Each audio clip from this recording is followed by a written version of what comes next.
you everything you need to fight the Trump administration. This is The Bill Press Show, live at youtube.com/The Bill Press Show. It was close, but Nancy Pelosi managed to just squeeze out a tiny victory yesterday. Yeah, What was the final vote? 203 to 32. What do you say? Hello, everybody. It is the Bill Press Show. Hello, hello, hello. Great to see you today. How about it? Here we go. It's a Thursday, next to the last day of the month of November 2018. Great to see you. Thank you for joining us. We got lots and lots to talk about all over the place. News just popping all over the place today in a lot of different directions, but we'll run fast to get up to date ourselves and bring you up to date on the news of the day wherever it is happening, whether it's here in Washington, D.C., around the country, or around the globe. We're on top of it. Tell you what's going on. You tell us what it all means to you. Big stories that we'll be looking at, of course, yes, is the couple of big votes in the Democratic Caucus yesterday with a big victory for Nancy Pelosi and for Hakeem Jeffries, the new head of the Democratic Caucus. Also, Donald Trump saying, Paul Manafort, yeah, he may have lied to Robert Mueller, but he's still my buddy, and yeah, I might pardon him. Why not? After all, he's been covering up for me, and I use my pardons to take care of my friends. That's what it's all about for him. And Donald Trump, in the meanwhile, accusing Barack Obama, Bill Clinton, Hillary Clinton, James Comey, along Eric Holder, and a long list of people, including the Deputy Attorney General Rod Rosenstein, of treason yesterday. But that's just, another day for Donald Trump in the gutter. So much to talk about, so much you want to comment on. Get ready on Twitter at BP Show. Let's hear from you on Twitter at BP Show. But first, this is the Full Court Press. All righty, just a couple of other stories making news. Okay, Bill. yes, Have you ridden one of these electric scooters yet? no. And you're not going I to. am not going to. And boy, they're life-threatening, man. Well. Not just if you're on them, but I mean if you're walking on the sidewalk and they knock you down. Well, there's a reason that I'm doing this story. All right. Because hospitals around the country are reporting that they are seeing more and more injuries at the hands of electric scooters. Now, here's the deal. These, if you haven't seen them, they're in about 100 U.S. cities. Well, they're all over the place. They're all over the place. But if you're in a city or you're somewhere where you haven't seen them yet, they are exactly what they sound like. They're little scooters, but they're motorized. So you get on them, and you could go as fast as about 25 miles per hour. They go as fast as a bat out of hell down the sidewalk. You go pretty fast. And a lot of people ride them on the sidewalk, which, of course, is very dangerous. There have been 2 deaths reported at the hands of these things from people who didn't slow down in time or went into traffic or things like that. There are also lots of injuries. Injuries have surged around the country. In fact, hospitals have reported that accident rates right now are as high as about 1,000 a month around the country. So again, remember, they're in 100 different markets. Dummies. 1,000 injuries per month. So I don't think we're going to see you on one of these anytime soon, right, Bill? Yeah. I mean, they look like fun, but I mean, if they were out on a track somewhere in a park somewhere, fine. But I mean, what gets me is you walk down the sidewalk and these things come flying by you. I think that only a matter of time. If you're in a city with a bike lane or something like that, they make a lot more sense. But on the sidewalk, it's just a bad idea. Okay, so the White House has their Christmas decorations up, and there's been a lot of attention paid to the fact that Melania Trump has decorated the Christmas trees. They are all red Christmas trees. In one part of the White House. In one part of the White House. Here's what she said about it. We are in 21st century and everybody has a different taste. I think they look fantastic. They are very weird looking. The ugliest trees I've ever seen. They're very ugly trees. Yeah. And they're bright red. There's not a And by the way, she's in charge, right? Yep. This is another stupid Melania stunt. Red trees.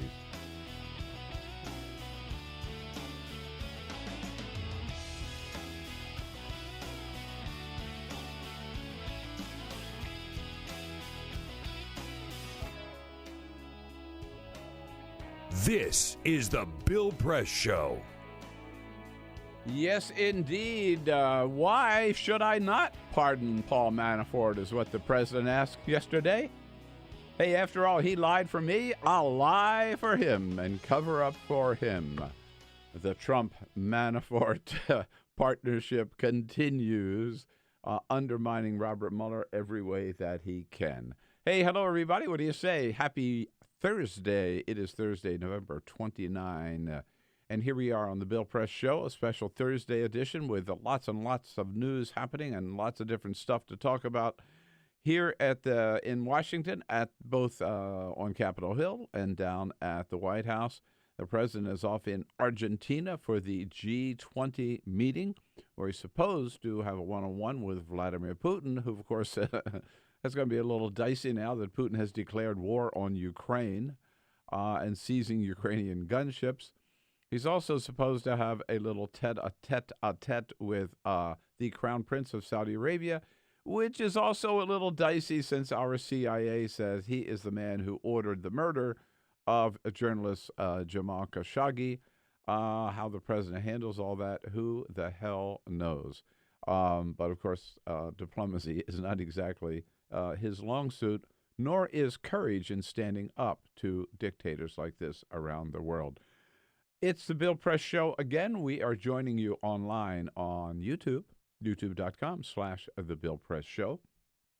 We are with you every way we can, including on television with Free Speech TV. If you are part of the DirecTV empire, join us every morning on television, Free Speech TV, or anytime during the day. And, of course, on the radio statewide in Indiana on Indiana Talks, and on the great, big, powerful voice of WCPT out in Chicago and the greater Chicago area. Welcome, welcome, welcome, whether you're watching, listening, or whatever, or jogging while you got the Bill Press Show in your ears on your iPad. So here we go. Where do we start? Let's start with the big Democratic caucus yesterday. Yeah, everybody said Nancy Pelosi was going to have a hard time.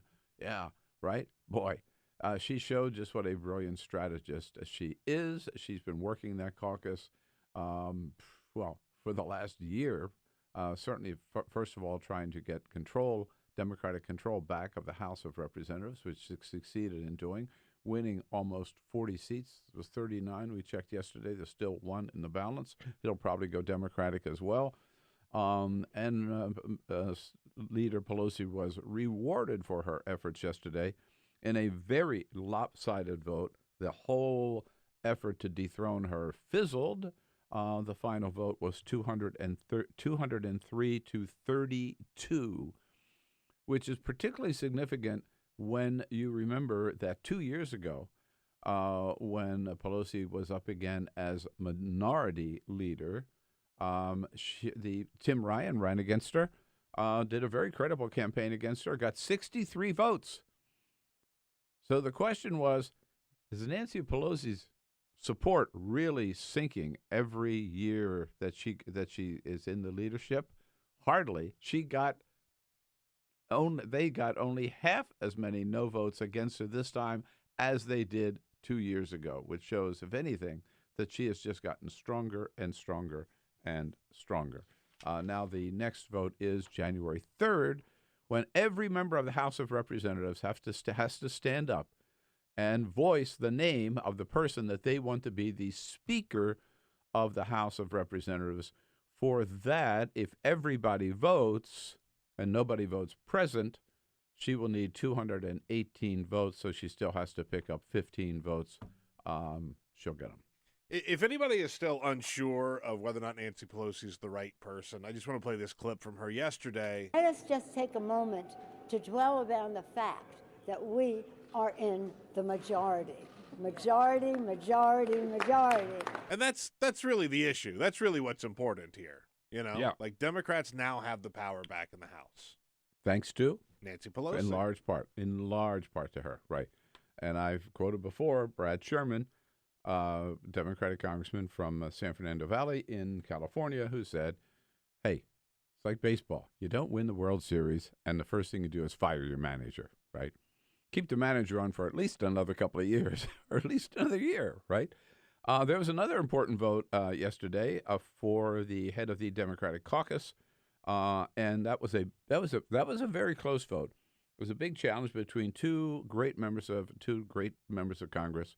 The younger man, Hakeem Jeffries from the Queens, 48 years old, up against Barbara Lee, both progressives, both African Americans, both very effective, very dynamic, very articulate members of Congress, great leaders. It would have been a tough choice. Look, I always go for the Californian, but Barbara Lee from Oakland, who is 72 years old, she's been in this House for quite a while. She got 113 votes, so it's 123 to 113. But that again, that's the first, if you will, that's the first member of the next generation to get a leadership role in the Democratic Caucus. The other one, though, who will, because he's running unopposed for leader of a new communications committee that's been formed, communications conference, to help get the Democratic message out, is our good friend from Rhode Island, Congressman David Cicilline, who's also about Hakeem Jeffries' age, I think, just about 50. So it's in that new generation of leadership we're starting to see build and emerge in the Democratic Caucus. Very, very, very important. Let me just get this out of the way. I said there's just lots and lots of bits of news today. I'm going to have a hard time squeezing it all in. But on the political front, I saw yesterday that John Kerry has said that he is not ruling out a race for president in 2020. Please, John Kerry, rule it out, okay? You had your chance, didn't run the greatest great man, was a great Secretary of State, great United States Senator from Massachusetts. We don't need a rerun of the John Kerry campaign. Yeah, don't we know how that story ends? Yeah. Didn't he run against one of the most beatable sitting presidents ever with George W. Bush? Yes, 2004. I was there for Kerry from the very, very beginning. But when all it just wasn't the best run campaign. Didn't respond to the Swift boat stuff as fast as he could, and basically, I think, blew that race. And with all due respect and love, we don't need another rerun of the John Kerry campaign. Meanwhile, what is going on with the Mueller investigation? It is getting more and more. And I think the president looks like he's cornered. And every day he just lashes, he can feel them closing in on him, and every day he just lashes out in any way he can on Twitter and whatever against Mueller or anybody associated with Robert Mueller. And the latest is really, really shocking. We touched on this yesterday, but we've learned even more since. We've learned a couple of things in the last couple of One is that now we know Donald Trump answered the questions in writing submitted to him by Robert Mueller. It looks like Mueller has not subpoenaed him. If he did, Trump would probably not respond, would try to fight. He would fight the subpoena to appear in person. He may or may not ever be interviewed in person by Robert Mueller and his team, but he did respond in writing to the questions submitted by the special counsel. And we know now from CNN reporting, because it was a leak, probably from the White House, not from the Mueller operation, that there are two things that Donald Trump said, now under oath but in writing. One is that Roger Stone never talked to him about WikiLeaks and the emails that were going to be released by WikiLeaks. Let's just hope he told the truth, because Jerome Corsi says he was the conduit telling Roger Stone that WikiLeaks was going to release these emails. And in that report that came out, one filing that came out, Mueller talks about all the phone calls between Roger Stone and Donald Trump at the same time. And Roger Stone has admitted that he often got phone calls from Donald Trump whenever he said, whenever he saw a phone incoming call from a blocked number, no matter what time of day it was, in the middle of the night, he would always answer it because chances are it was Donald Trump calling. He's already said that. So, but Donald Trump says in those conversations, they never talked about the WikiLeaks, even though Jerome Corsi says he was telling Roger Stone all about WikiLeaks. All I'm saying is that's Donald Trump now saying flatly they never discussed it. That's like, to me, Michael Flynn saying he never talked about sanctions with that Russian ambassador. Yeah. Mm-hmm. How did that turn out for him? You know, the problem with saying something like that is NSA's got the phone calls. Those phone calls, no matter when they were made or what block phone or not, NSA's got the phone calls. So you got to be careful here. The other thing Donald Trump told in that writing, according again to CNN, is that he never knew anything about that Trump Tower meeting in June 2016 with Donnie Jr. and Michael Flynn and Paul Manafort and Jared Kushner and the Russian operatives who came in for the purpose of dishing out dirt on Hillary. The president said he didn't know anything about the meeting beforehand, and he was never told about the meeting afterward. Even though, again, let's go back to the blocked phone calls, there Donald Trump Jr., and we know, has said, and we've seen evidence of, that he talked to someone at the other end of a blocked phone number, both before the meeting and after the meeting. And, of course, it just so happens that Donald Trump, from his private residence in the Trump Tower, does have a blocked phone number. And anyway, so we learned about that. Then, in the meantime, we also learned that Paul Manafort, former campaign manager of Donald Trump, who had made this plea bargain with Robert Mueller for getting a reduced sentence to cooperate with him, and he was one of the first ones to do that, that Mueller's team earlier this week accused Paul Manafort of lying to them as part of their briefings, as part of the plea deal, when he agreed to talk to them, cooperate with them, that in those meetings he was lying to them. They caught him lying to them, which they said the deal is off, as if that's not bad enough.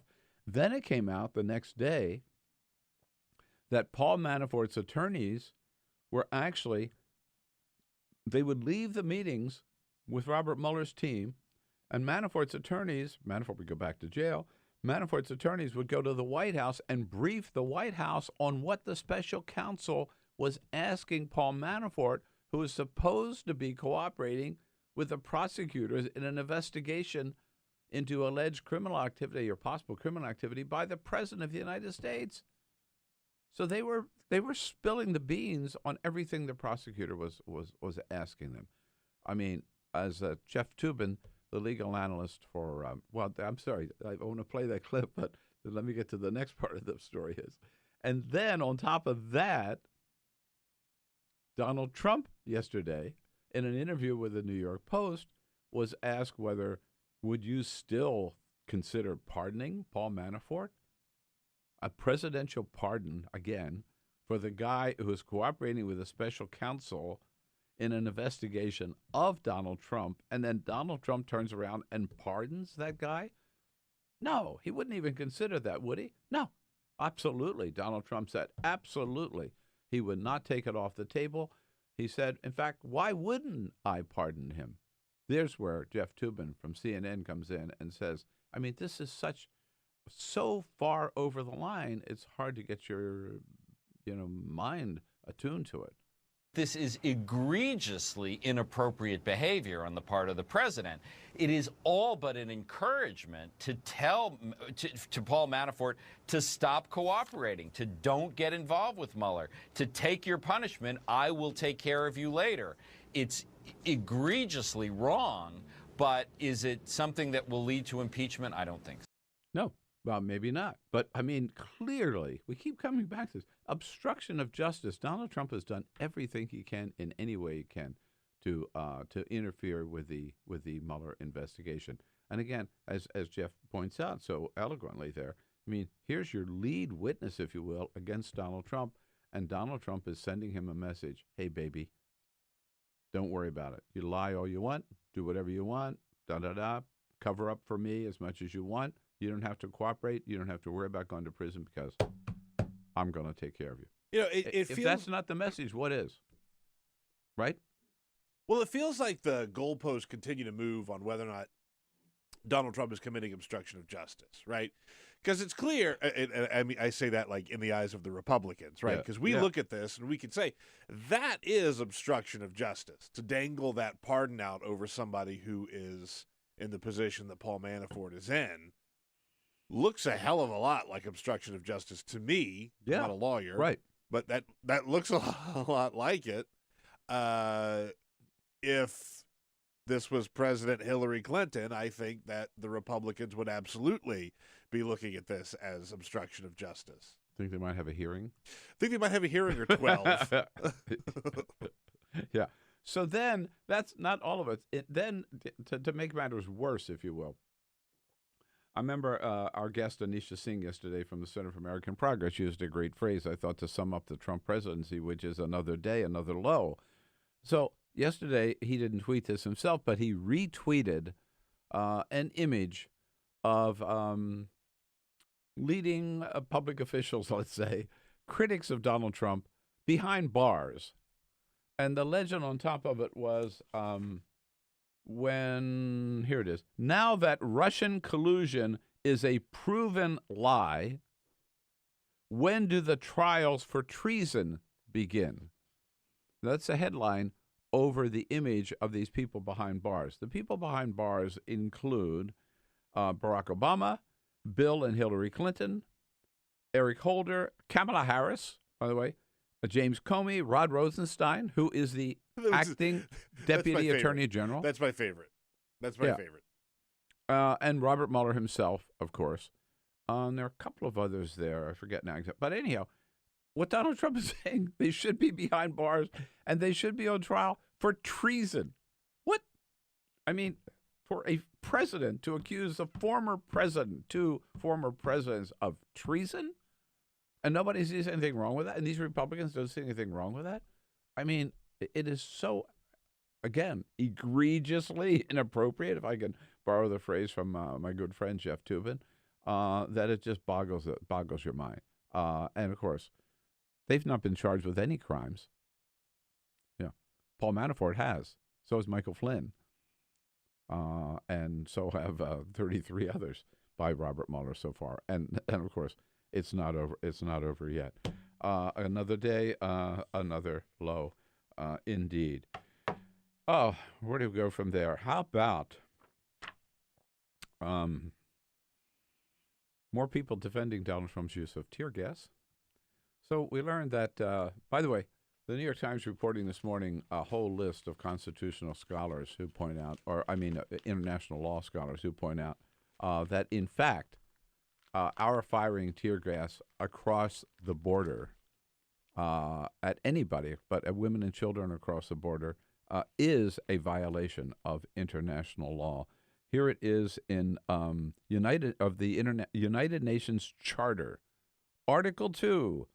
Members of the United Nations shall refrain in their international relations from the threat or use of force against the territorial integrity of other members.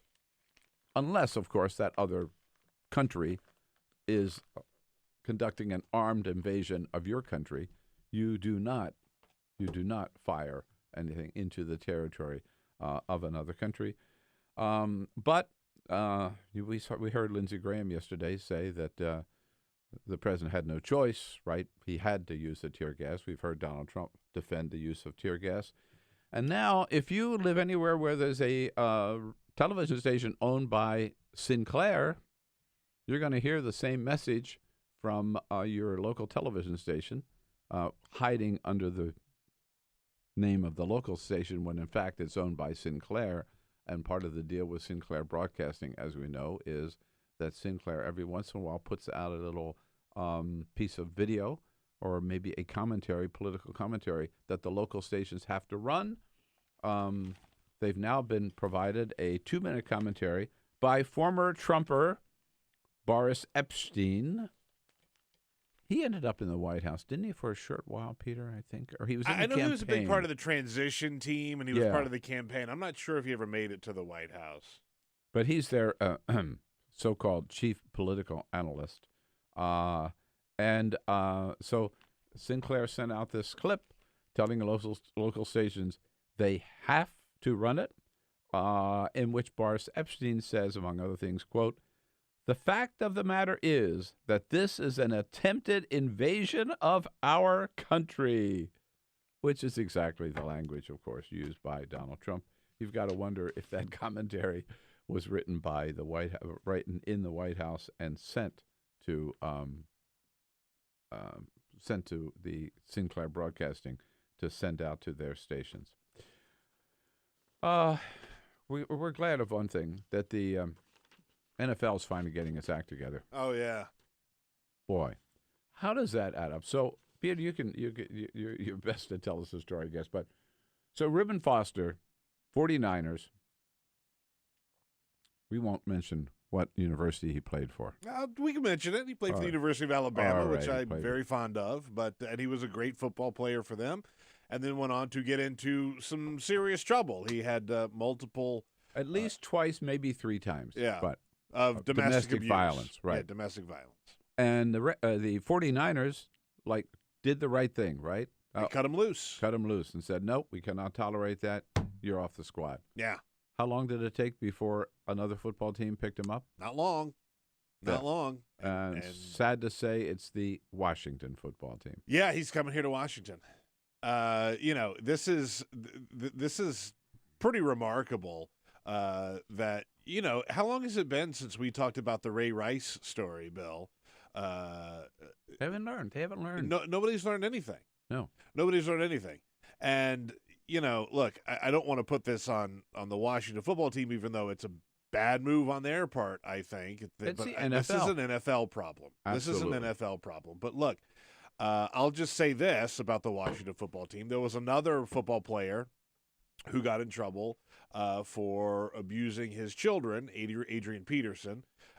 He was let go from his team. He spent a year out in the wilderness. He has been rehired this season, has actually had a very good season with the Washington football team. The Washington football team lost their quarterback. They got a new quarterback this season, a guy by the name of Alex Smith.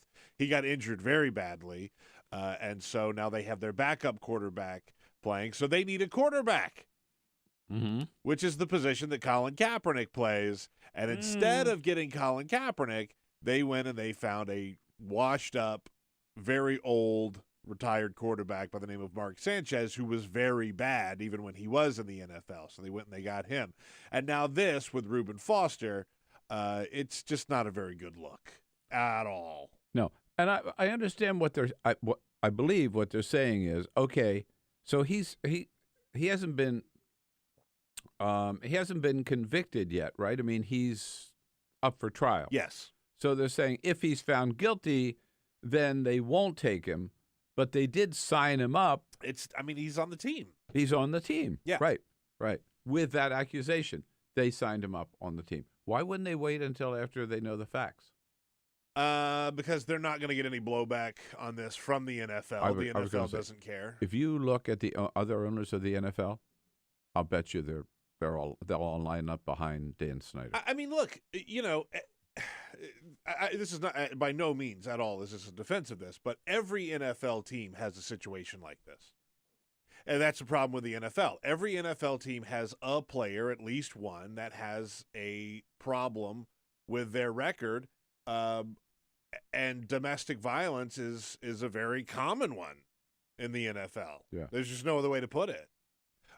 So will other NFL owners excuse Ruben Foster and excuse Dan Snyder and the Washington football team? Yeah, absolutely. Sure they will. Because they've got the same problem.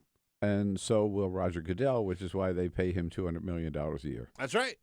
He'll keep the heat off of them, and nobody's actually going to have to deal with this. They'll just have to, figure out a way from a PR standpoint to dodge this, and they will. Yeah. They will. By the way, one little footnote back on the Robert Mueller thing. With all this happening with Donald Trump threatening promising the pardon, or at least not taking it off the table. Donald Trump's continued daily attacks against Robert Mueller on Twitter. Three senators, Cory Booker from New York, Chris Coons from Delaware, and Jeff Flake from Arizona, the outgoing senator, Jeff Flake, have tried to bring a bill to the floor of the Senate to protect Robert Mueller from being fired by the president. They demanded a vote on the floor yesterday. We're almost successful in bringing it to the floor. But there are those arcane Senate rules where one senator can block a bill from being voted on. And Senator Mike Lee from Utah yesterday did exactly what Donald Trump wanted and blocked any Senate vote on that bill. Probably would have carried.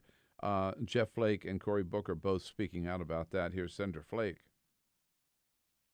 That is to protect the integrity of the special counsel's investigation and to prevent the executive branch from inappropriately interfering in an independent investigation in the future. But straightforward bill. You've got a special counsel, an independent counsel. The Department of Justice are supposed to be able to do their thing without interference from the executive.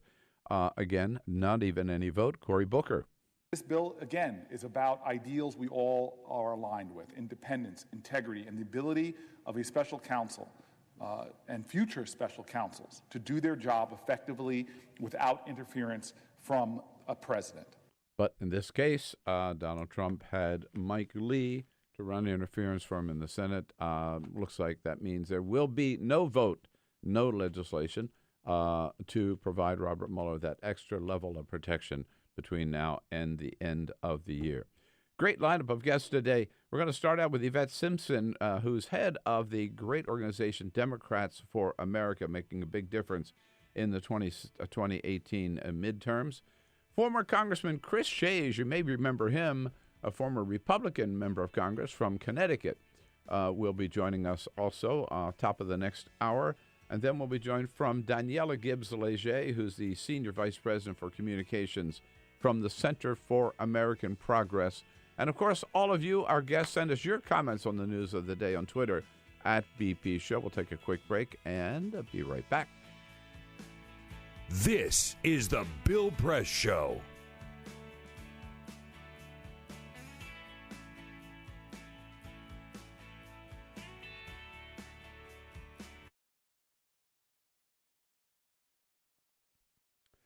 All right, here we go. The holiday season, and you know what that means? Giving gifts and receiving gifts. And we're calling on you to give the big gift of supporting Free Speech TV here at the end of the year pledge drive. Make it as generous as you can in the spirit of the season, and we will be happy to receive your help, and we need your help, and we count on your help. You know what it's all about? We tell you every day, Free Speech TV. This is the epicenter of the resistance, and we have come a long way since we started this resistance movement right after the November 2016 election, when we got stuck with the most incompetent, the most corrupt, and the dumbest president in our history. And we said, you know what, not going to take this. We're going to fight back. The resistance starts right here on Free Speech TV, answering Donald Trump's lies, telling the truth about what's really going on, letting the American people know how disastrous his policies are to this country. And we started that, and we've kept it going together, and we have made a great, great big difference in the last couple of years, leading up to a huge victory on Tuesday, November 6th, where we not only picked up 40 seats now in the House of Representatives, but also 7 governorships, 7 state legislative chambers, flipping from red to blue, and 375 legislative seats in states across the country, even in a lot of the red states, flipping from red to blue. So the resistance has been hugely successful, and now we've got to keep it going. And you can do that by helping, as you've done over the last couple of years, helping keep Free Speech TV going, because we have this unusual partnership. No government money, no corporate money, no Koch brothers money. It's just you and us. We live and we broadcast entirely thanks to the generosity of our viewers across the country. So please, once again, Step up to the plate and be part of the Free Speech TV resistance team. You know how to do so. Pick up the phone today. Get it out of the way. Just don't wait until the end of the pledge drive. Get it out of the way. Do it today on the first day. Let's get off to a great big start here. At least a couple of $1,000s today from the Bill Press Show for Free Speech TV. You can do so picking up the phone and calling 877-378-8669, 877-378-8669, or you can go online. That may be even easier for you. Go to freespeech.org/donate. It is so important.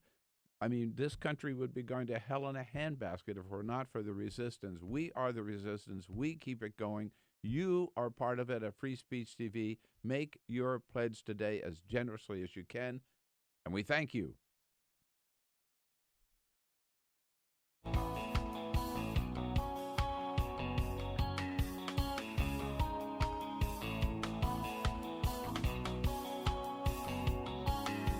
Take the Bill Press Show anywhere you go. Download our free podcast, search for the Bill Press Show on iTunes, and catch the highlights from every show. Hey, you got it. Here we go on a Thursday, November 29.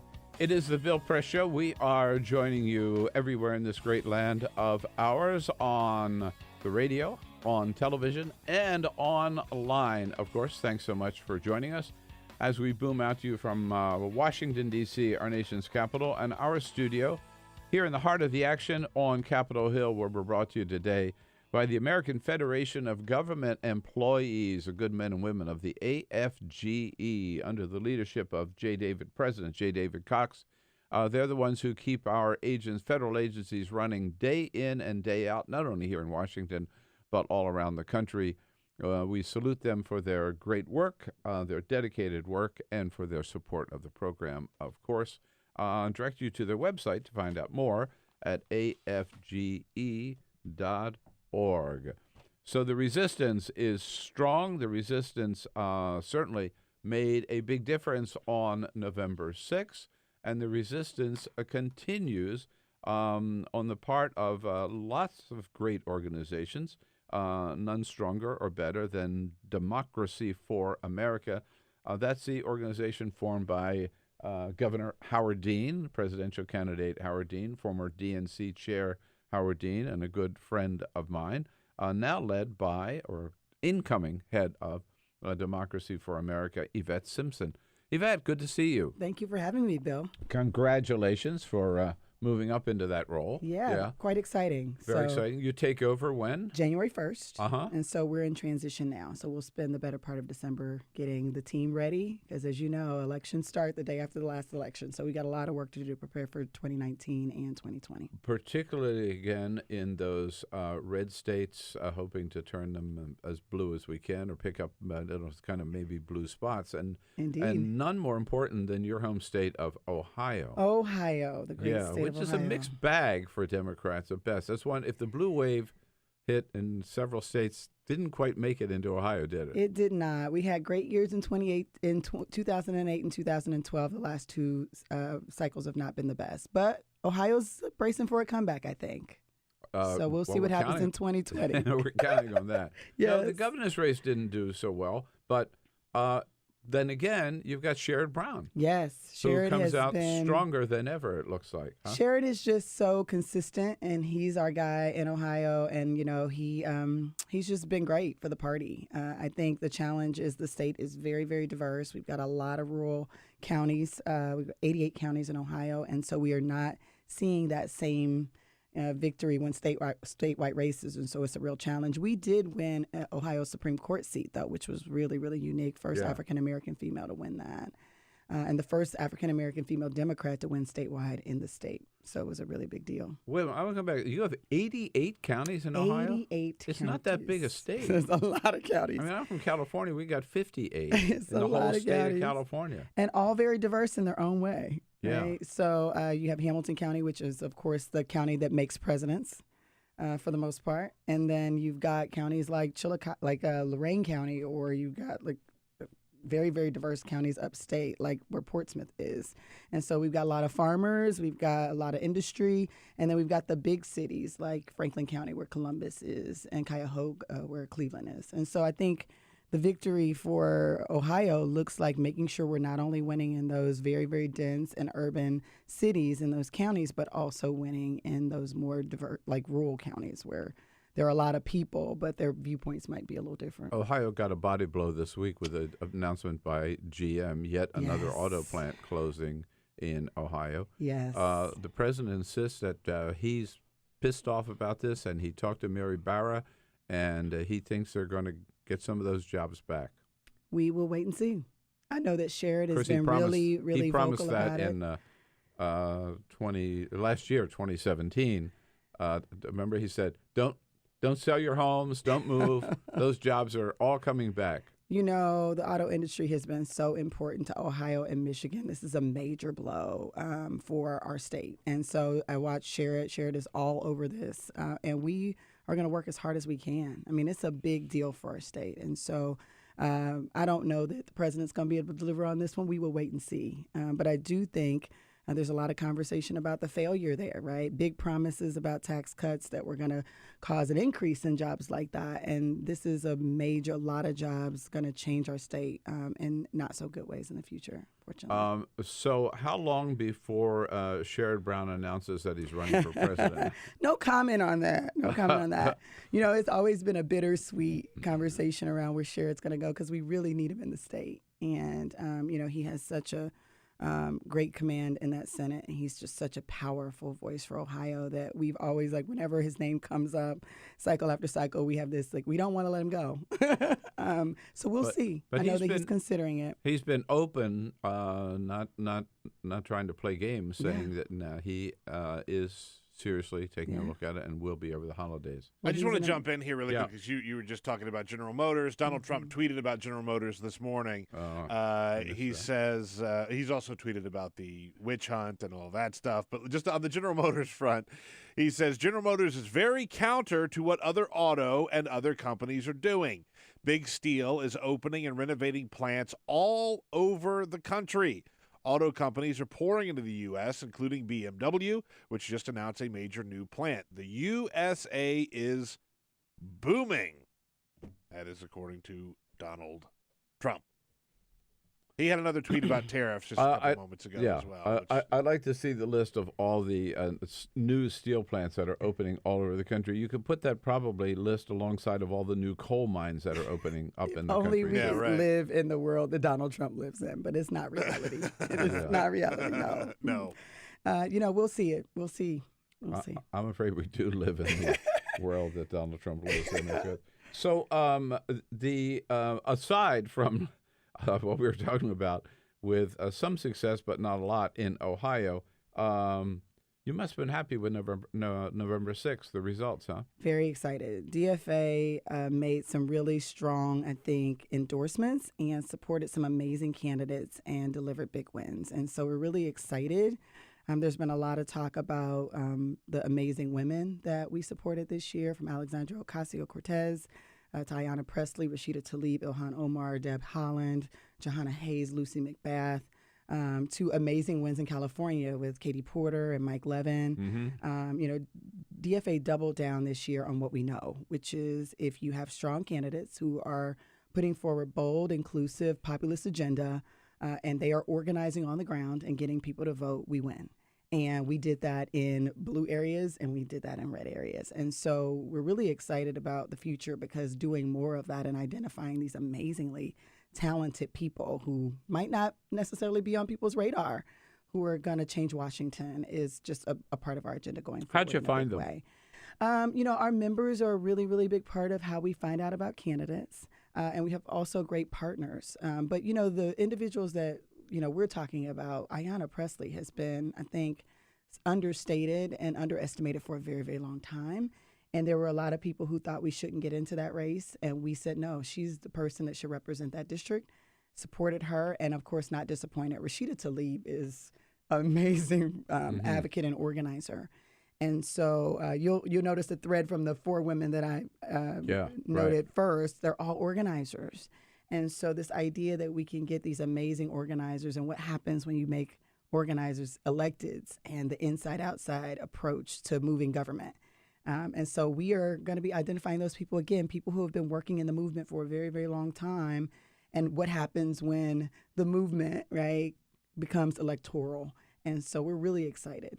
I remember having this conversation with former chairman Jim Dean, who's outgoing as chair, correct? Yes, but he will stay on as strategic advisor for the brother organization. of Howard Dean, the founder, about when your process for endorsing candidates. Tell us about it. It is. I mean, it's not from the top down. It is not. It is very bottom up. So we have over 1 million members across the country. Wow. And our members have a lot of influence on what we do. And we get recommendations from members in races up and down the ticket and across the country. We also have a lot of strong partnerships in the movement, and so we get those recommendations as well. And we look at candidates differently, I think, than most people. Partnerships with other organizations? Yeah, the big movement organizations and even some of the, on-the-ground organizing entities will say, hey, have you looked at this person? Have you looked at this person? And we look for something a little different. We don't look at, who's backing them with big names, and we certainly don't look at big money. We look at what kind of energy are they drawing? How close are they to the ground? Are they talking to people? Are people excited about them? And then we try to see if they have the infrastructure and the ability to really connect with voters. We believe that that's a winning strategy. Or do they have that? And if they have that, we look at them even closer. And then what are they talking about? Are they unapologetically talking about the issues that matter to everyday Americans, like healthcare and education and immigration, which is coming closer to home every single day for people? And we say, that sounds like a winning combination. We think we want to support them. And DFA gets into races really, really early, and we stay. We stick really, really close to our candidates all the way through and then assist them through the transition. So it's sort of your members decide which races you get involved. They help us decide. Yeah, We're not like some more digital-oriented organizations where we have to have a minimum threshold of votes in order to endorse someone. But our members play a huge role. And can, once someone applies for endorsement, can vote for those individuals. Do you know how many candidates you endorsed this year? That's a good question. I think it was over 200 up and down the ticket across the country. Now, of course, federal, we had about 40 that we really endorsed and focused on. So you're also active at the state legislative level and the governor's race level. And also at the local level. So we weighed in on the Wesley Bell race for prosecutor in St. Louis, which was a really big race. We had quite a few unique races in line with our criminal justice reform effort. Diana Becton, for instance, who also ran for prosecutor for AG in California. And so we really, really are doubling down on our local and state efforts. Again, it's Democracy for America, DFA, and the website is? www.democracyforamerica.com. Democracyforamerica.com. Okay. And people can join us, become members, donate. As you know, we were one of the early organizations that started that, everybody can donate a little bit, a couple dollars here and there to support their favorite candidates. And we co-raise with candidates. And of course, it supports our efforts too and the work that we do. So we want people to join us. We really are excited about the local races that are coming up in 2019. Of course, the federal races, which of course start the day after the election. Oh, yeah, they've already started, right? And then, of course, the presidential race, which is heating up here soon. Out of the 200 or some candidates, has anybody done a scorecard yet of how many won? We won over 90 races, which was amazing, and there's still some that are outstanding. We have a few races that are outstanding. Right. Yep. Now, are you looking at, there's a lot of talk about, which I think is somewhat exaggerated, inside the Democratic Party, of which I'm a proud member, of this conflict between progressive candidates and establishment candidates. So is DFA looking for the most progressive candidate in every race, or? Typically, progressive is a part of the foundation. But as you know, progressive has become a word that people are throwing around. And I don't know, we want to make sure that people are true to that. So when we think about progressive values, we think about racial justice, we think about economic justice, we think about social justice. We think about candidates who are not apologizing about supporting bold progressive policies on healthcare and education. And so, DFA is certainly the progressive end of the party. And the interesting thing about what's going to happen this year with our amazing new electeds who have already started the conversation about what this new House needs to do is that we're really going to be pulling the Democratic Party, I think, closer to what we believe most Americans believe about these issues. It's so funny. Medicare for All is one of our most significant pieces of, policy that we've been advocating for years. 70% of Americans now believe and support Medicare for All. I was joking with someone in the movement. I said, our policies are not so progressive anymore. They become more mainstream. And I think it's important to make sure that we can deliver on that this year and the next year. Well, yeah, I've mentioned it is striking to me that where Bernie Sanders with Medicare for All in 2016 was considered this real radical, right? Right. And Hillary Clinton saying, you're promising something you can never deliver, and this is pie in the sky, boom, boom, boom. 2 years later, everybody's talking. Everybody. When I heard Barack Obama support Medicare for All, I was like, okay, yeah. Here we are. Yeah, very good. So, I think we're at a place where this new crop of freshmen are really, really going to push the party to a place where I think we need it to be, frankly. I mean, I don't know when we got to a place where the Democrats feel like we have to compromise or run to the right? The Republicans are doing a good enough job on their own, right? Putting forward very, very conservative policies that really don't affect most Americans. It's the job of the Democrats to do that. And now that you've got control of the House and a pretty good, significant cushion there, we want to see bold, progressive, inclusive policies coming out of this House. I think it's the only way that we make sure that people are engaged and excited when it comes to 2020, which not only impacts, as you know, the individuals who are currently in those roles, the people that we're trying to recruit, and of course the presidential. If people don't see a difference between Democrats and Republicans, they're not going to show up. So what do you do in a district like Conor Lamb? Mm-hmm. Well, we've had races like that, right? I also just interrupting, but I met one of the new members of Congress. She's I'm blanking on her. She's Alyssa, I think. I know you know who I mean. She's a former CIA agent from the Midwest, and she's clearly, she calls, I don't know what she calls herself, right? A moderate, I guess you would say, right? Yeah. Okay. Yeah. But in talking to her, I mean,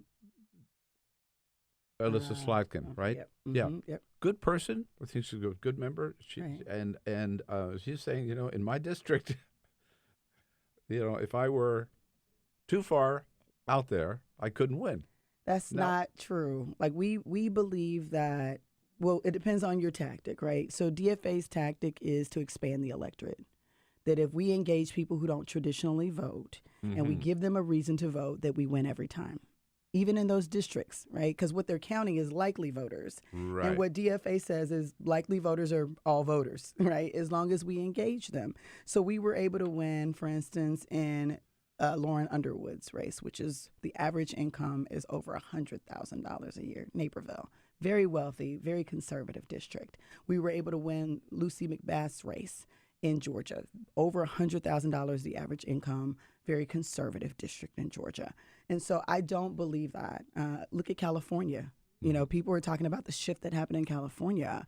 Traditionally GOP-held districts, now progressives are running those districts, are representing and serving in those districts. So I think that that's old.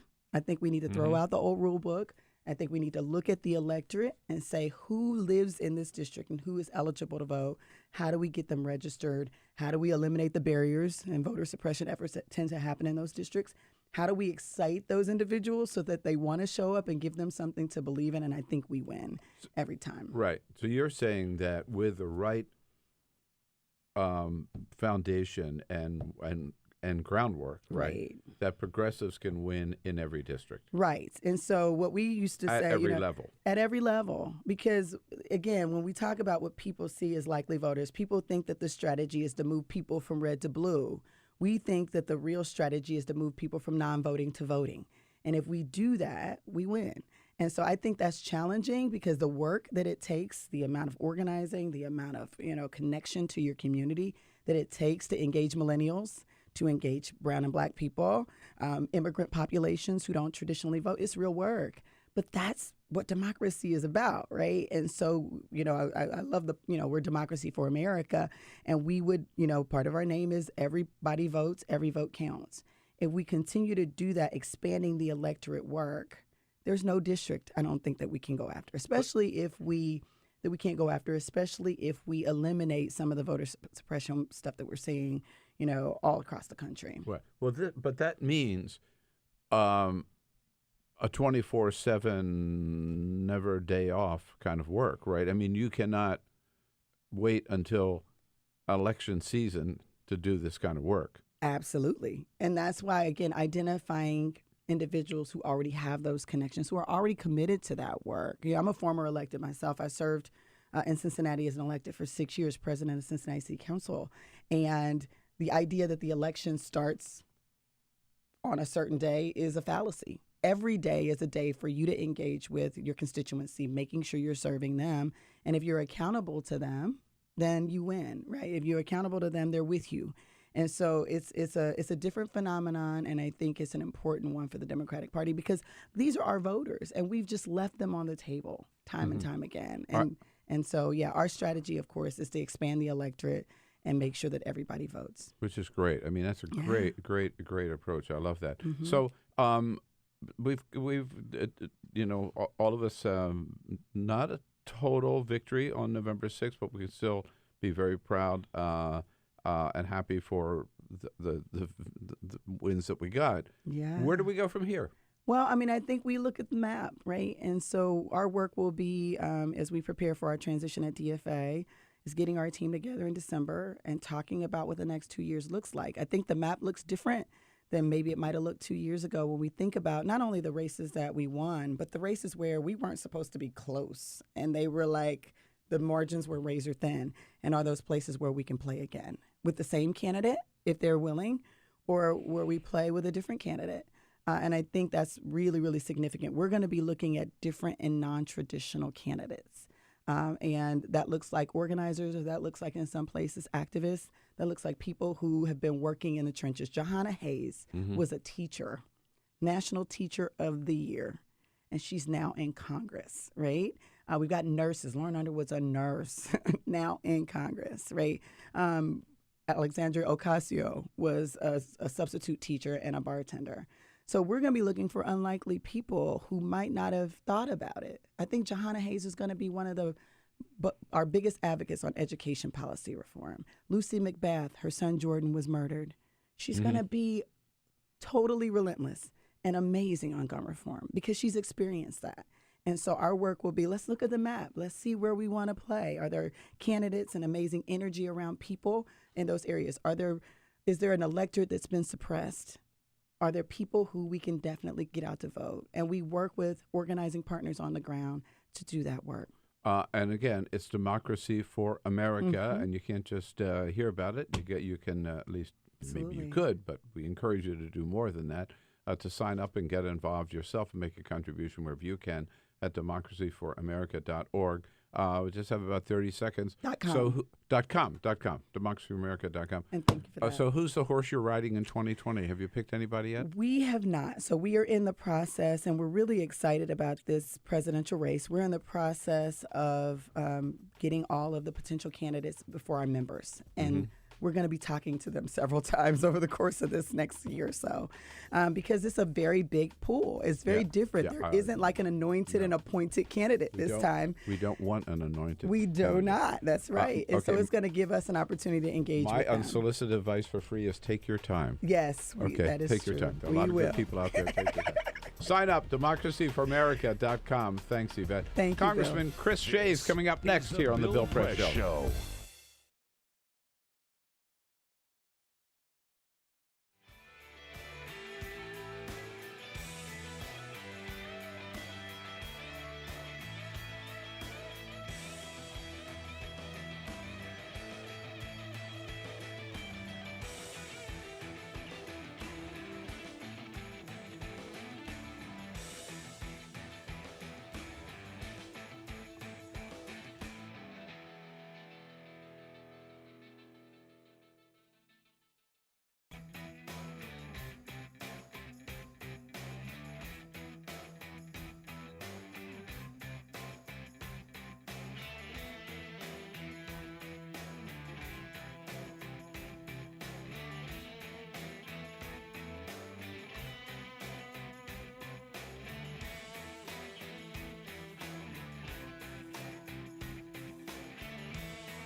giving you everything you need to fight the Trump administration.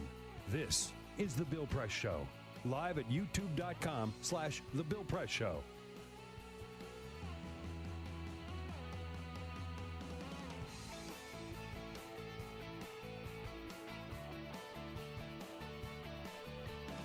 Here we are on a Thursday, November 29. What do you say, folks? And yes, indeed, it was a tight race, but Nancy Pelosi managed to squeeze out a tiny victory yesterday. Yeah, like overwhelming, 203 to 32, I think was the final vote. Hello, everybody. Great to see you today. It is the Bill Press Show, and we're coming to you live coast to coast, of course, from our studio on Capitol Hill. As always, with the news of the day, wherever it's happening, we're on top of it for you, bring you up to date on the latest here in the United States Congress, down at the White House, around the country, and around the globe with all of you. And look forward to hearing from you what you think about the news of the day. Send us your comments on Twitter at BP Show. A great lineup of guests today, and we are so pleased to welcome back for this next half hour a good friend we met back in the Crossfire days, when he was a member of Congress, a Republican member of Congress from the state of Connecticut, the Honorable Chris Shays. Now I can call you Chris, not Congressman. Yeah, Bill, it's great to be with you. I mean, it's good to see you again. Crossfire was lots of fun, and I always enjoyed being on the program with you. Just to mention something about Nancy's election, she needs 218 votes. Right. And Newt ended up losing his speakership, even though he had 4/5 of the members of the Republican caucus, but he didn't have enough to get that full vote on the floor. It's the election for the speaker is so different than the majority leader. All the majority leaders is 50% plus one of their caucus. But the leader for the speakership needs almost all their votes. Right, 218 if everybody votes. So we got lots and lots to talk about, news of the day and the politics of the day with former Congressman Chris Shays. We'll jump right into it. Don't forget your comments on Twitter at BP Show. But first, This got the is big the headlines Full of Court the day Press. here. Yes, indeed. Just a couple of other stories making news. We go down to Raleigh, North Carolina, where Zernicia Carmichael walked into a gas station to buy a lottery game ticket. She wanted to buy a Carolina Panthers-themed lottery ticket because they are in North Carolina, but the clerk gave her the wrong ticket. She gave her a ticket for the 777 lottery scratch-off, which normally she said she would have pushed it back and gotten what she asked for, but she said, screw it, I'll keep it. Well, it was the best mistake she ever made. She ended up winning $277,000 off of the mistake. They gave her the wrong one, and she decided to keep it, and because she kept it, she ended up winning.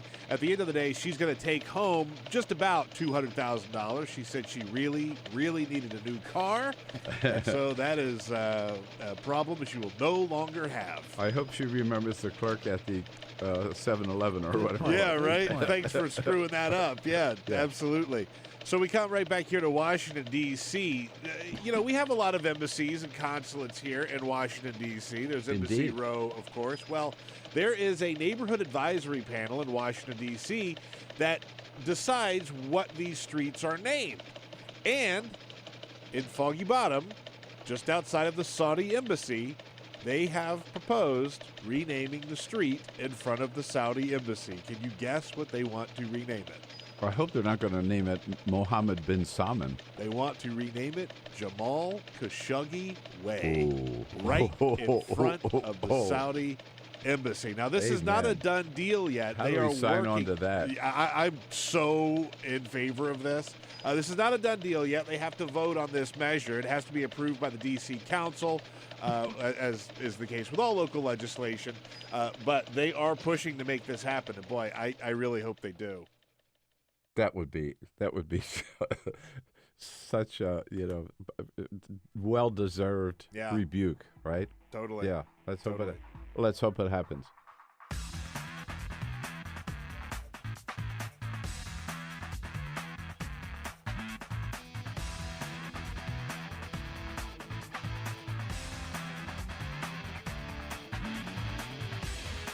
Take The Bill Press Show anywhere you go. Download our free podcast, search for The Bill Press Show on iTunes, and catch the highlights from every show.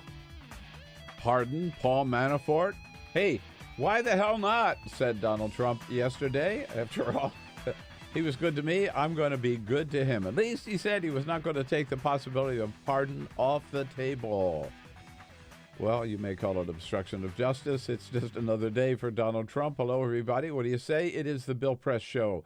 Here we are on this Thursday. Good to be together again on this Thursday, November 29, as we join you everywhere in this great land of ours. We're there with you on the radio, on television, and online. Online on YouTube, youtube.com/The Bill Press Show. And don't forget to check out the podcast. Podcast numbers keep growing every day. Very grateful for your joining us on the podcast. And when you go to the podcast, don't forget at BillPressShow.com, don't forget to sign up. That way you will get our inputs throughout the day and also on the weekend, very special stuff that in addition to everything you hear on the program. On the radio, we're with you on the great WCPT, the big progressive voice of Chicago and all the surrounding area around Chicago, and on television, coast to coast on Free Speech TV as well.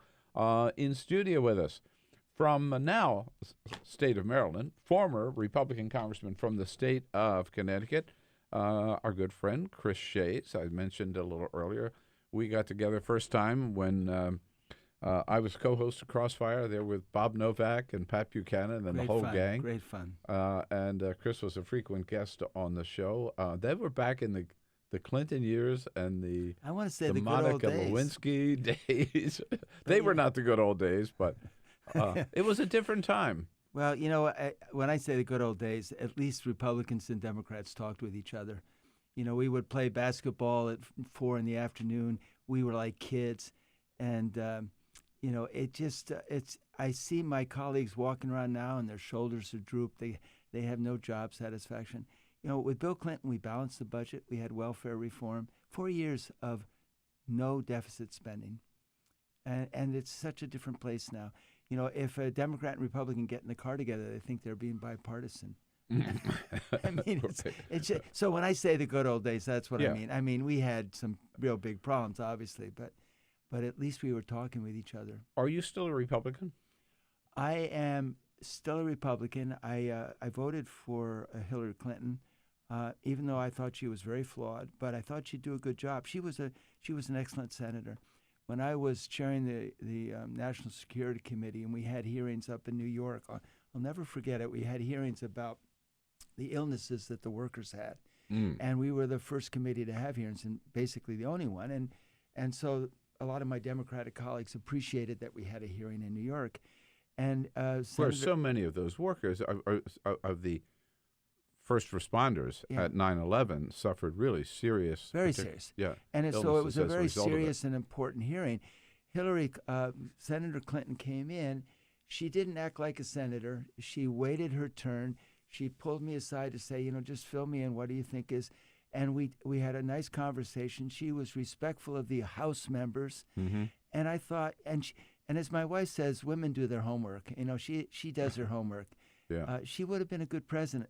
But then you think of, the stupidity of Bill Clinton going in his airplane to, getting off his airplane and going and meeting the Attorney General.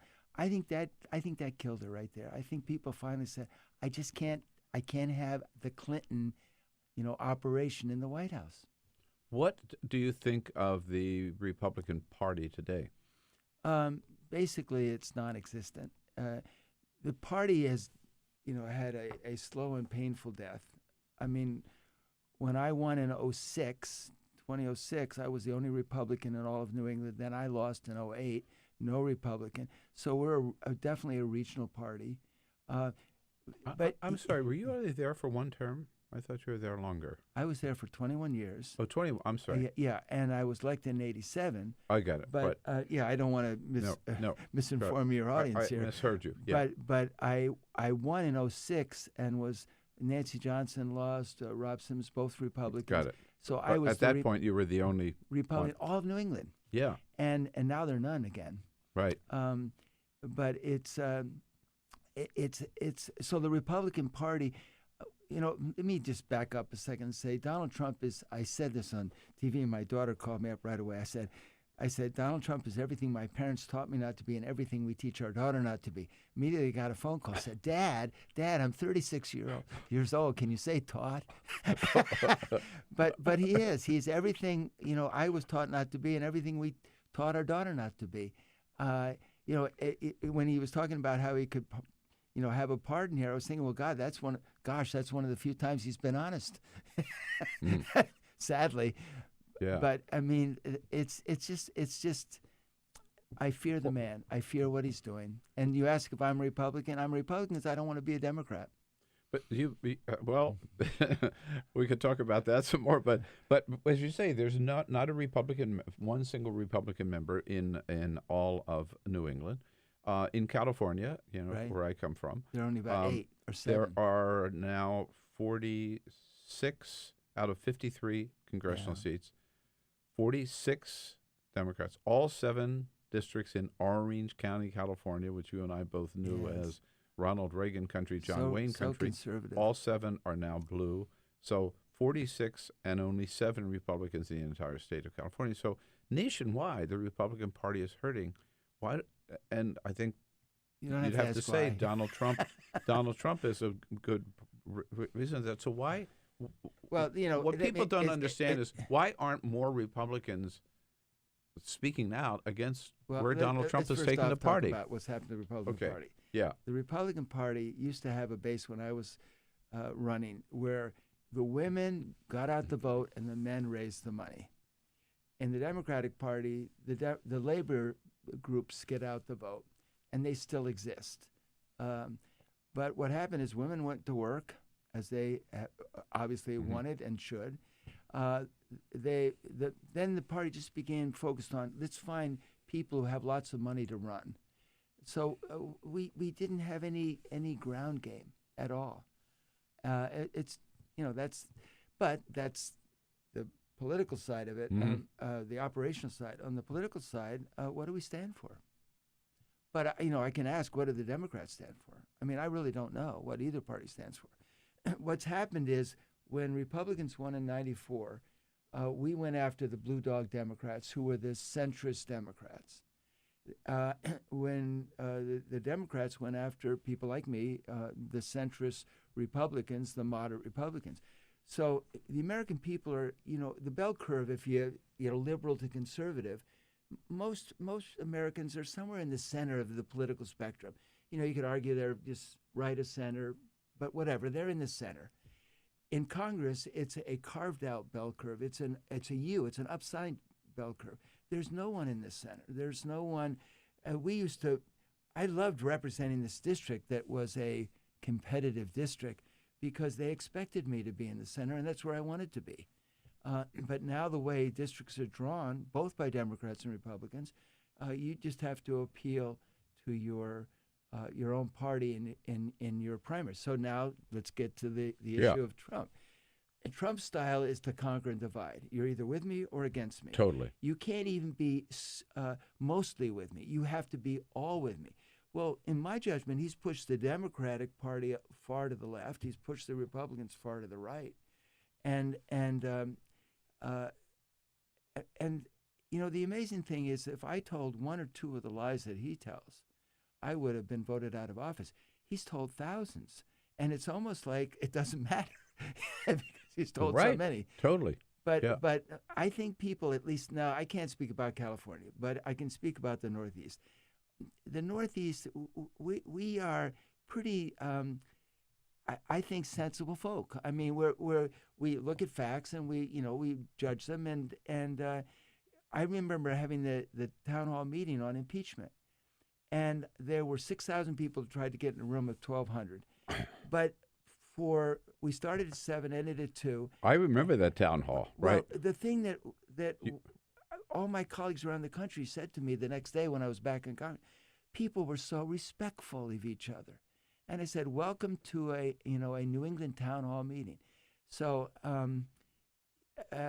my view is that there was no tolerance for the emperor without any clothes.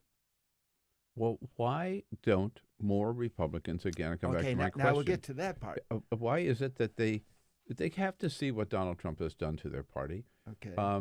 I interviewed David Brooks the other day, conservative columnist for the New York Times. And David Brooks said there is no way, under no definition, could you say that Donald Trump is a conservative because he's not a conservative. No. And so you have people, though, in the Congress who are true conservatives, and Donald Trump, let's just don't even avoid the personal stuff, but just on the policy stuff.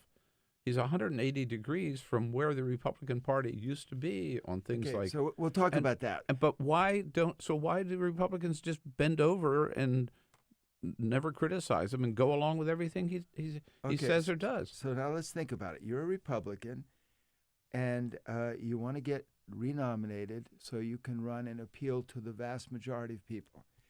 So let's just say in Connecticut, the Republicans constitute 25% of the voters.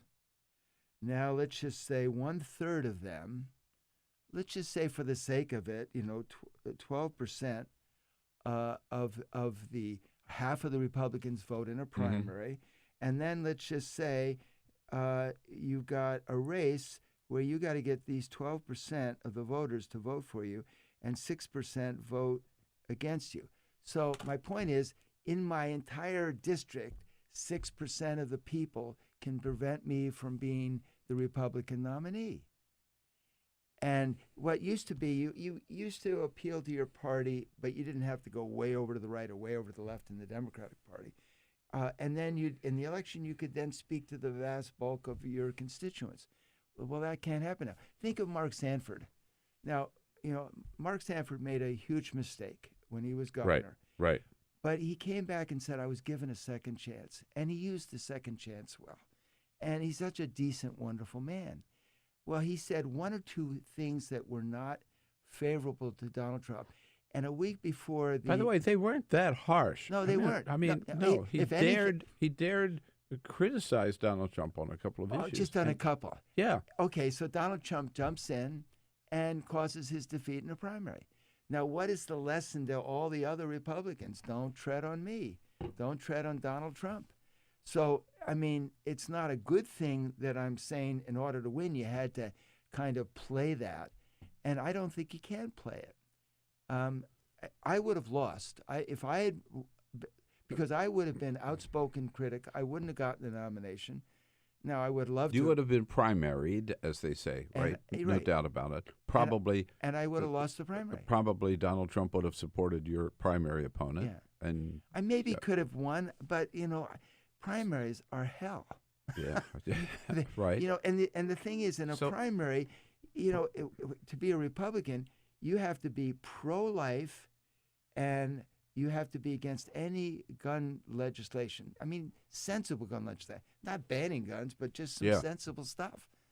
And so what does that say about political courage? I mean, there isn't any anymore, right? I mean, aren't there some things maybe more important than getting reelected? You have to be willing to lose. And I lost, and I give some of the credit to the fact that I was willing to lose.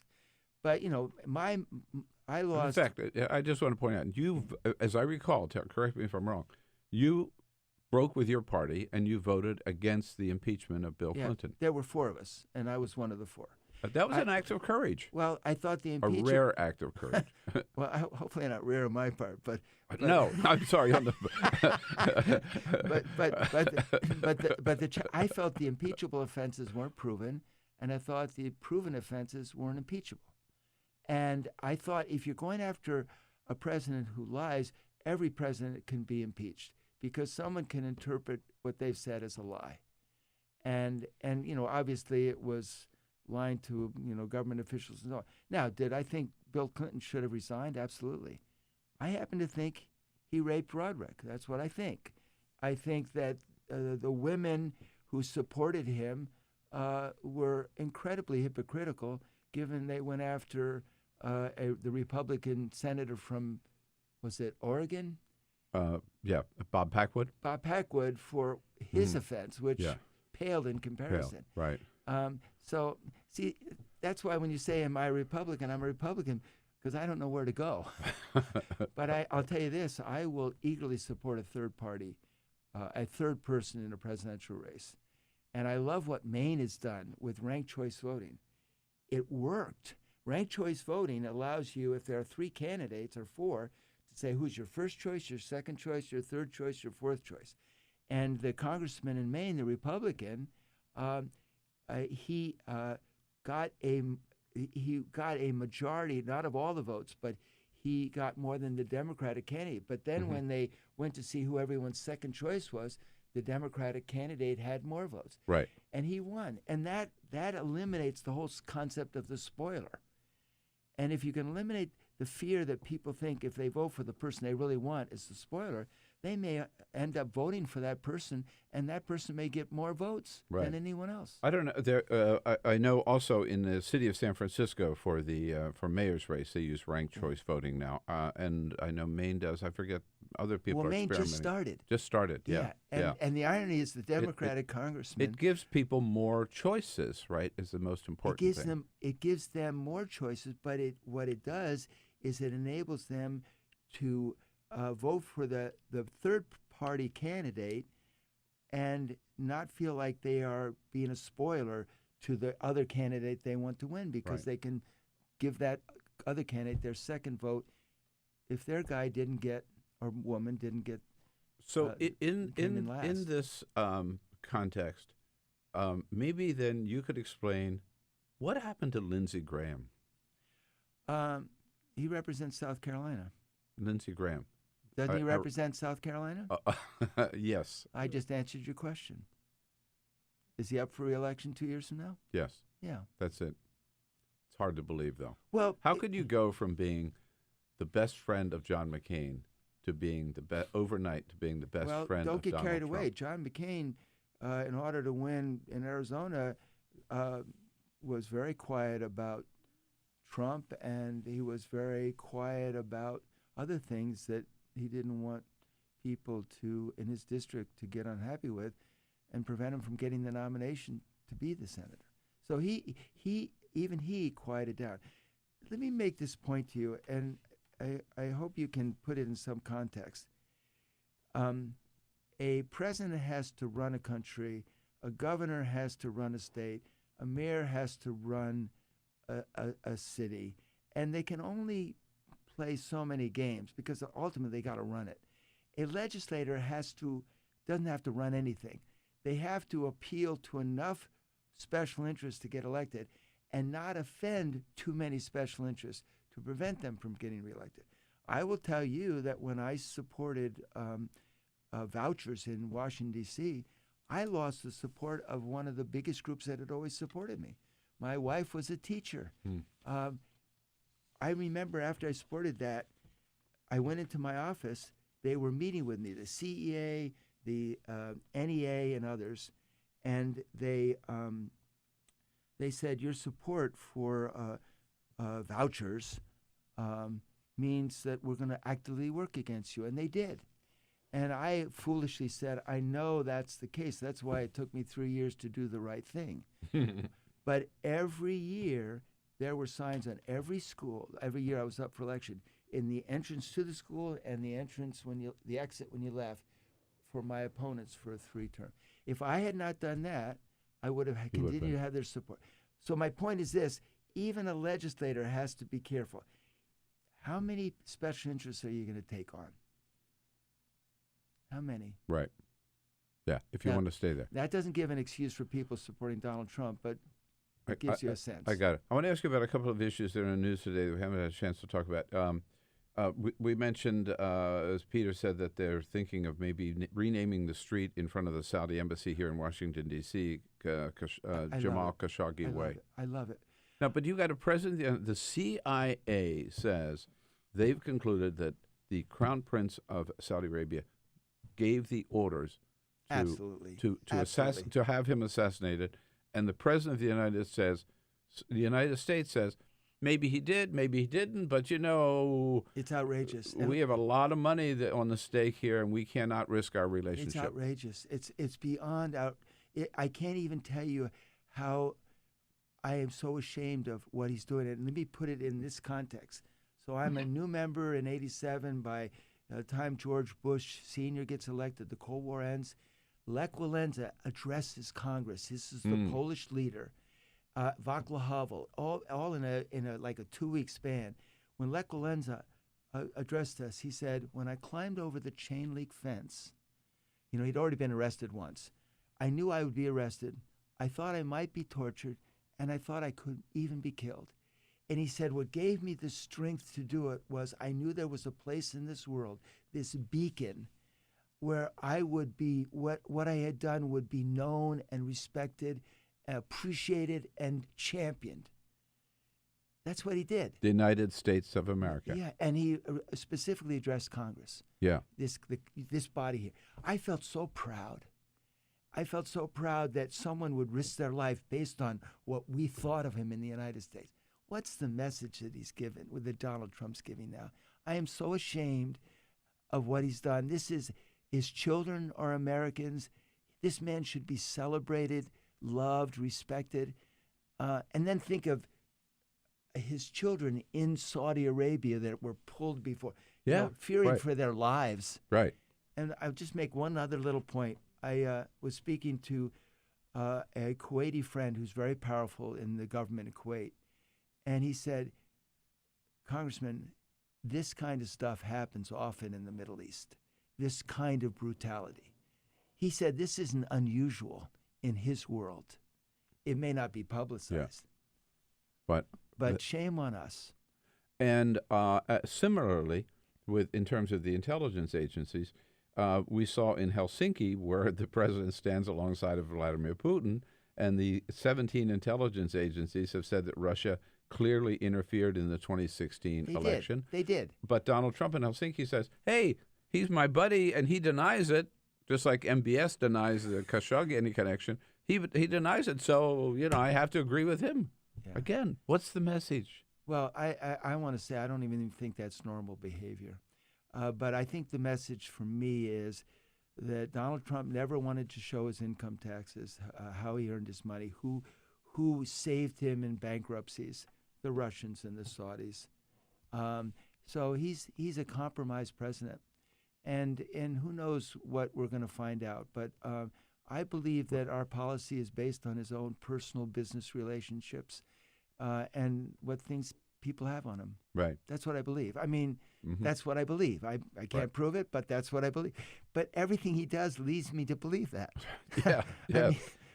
So the question that I've discussed with a lot of my Republican friends is, and there's mixed reaction to it, when Donald Trump is gone, and he will be gone one day, is there a Republican Party left?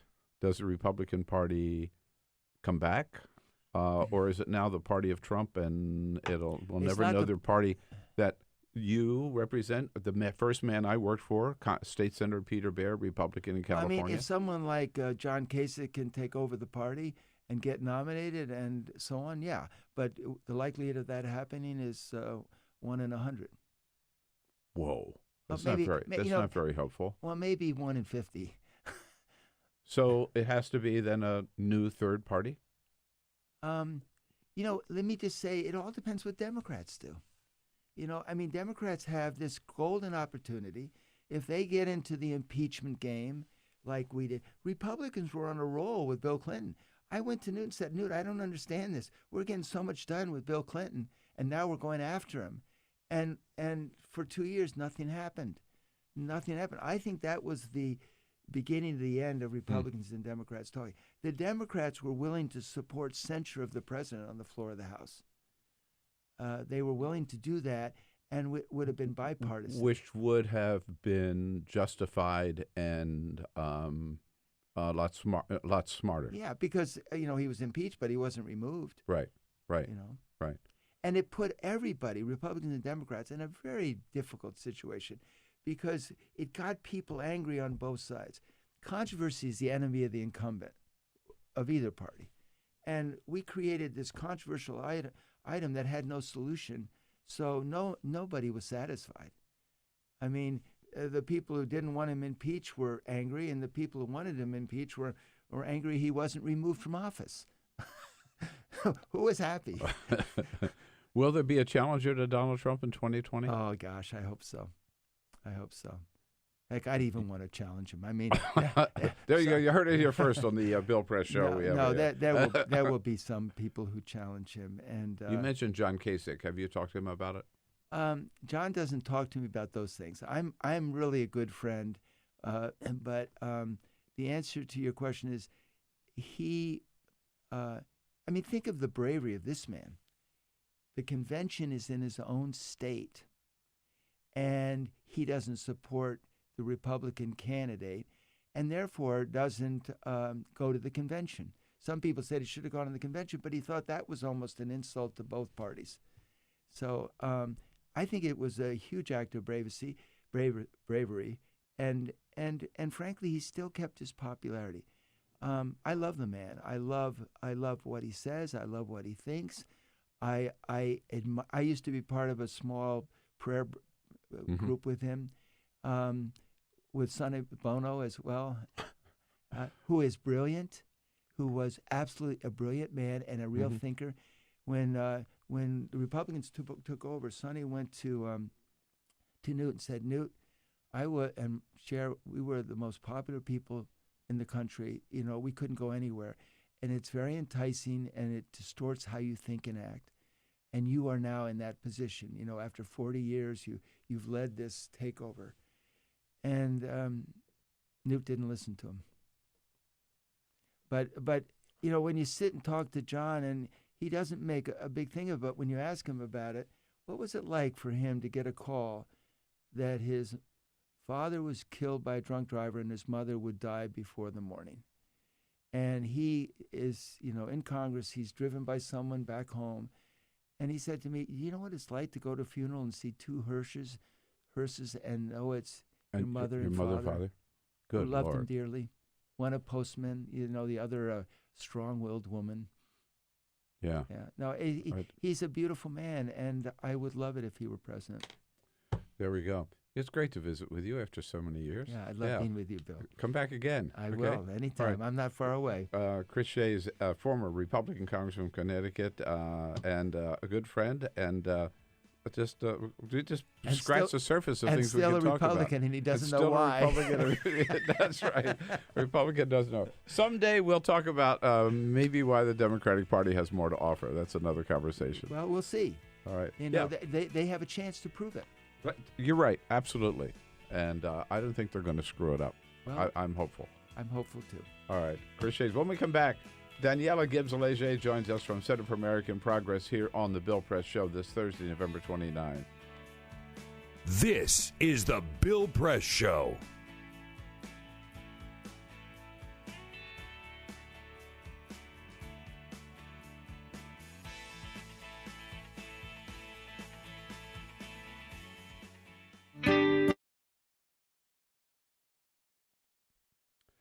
All right, here we go. The holiday season, and you know what that means? Giving gifts and receiving gifts.